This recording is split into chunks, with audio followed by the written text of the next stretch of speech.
Es ist ja gesund und ich muss sagen, ich bin nie krank.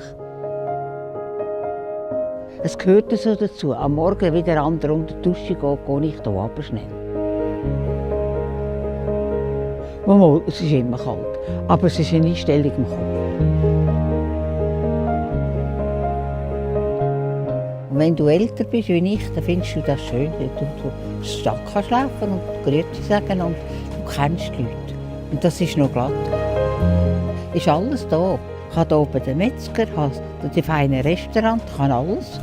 Und kann auch Pizza essen. Es geht alles.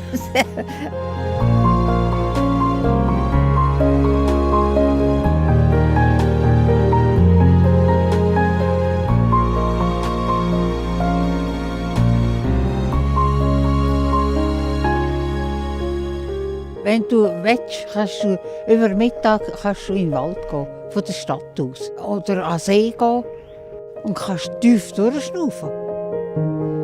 Das ist eben auch noch etwas Schönes.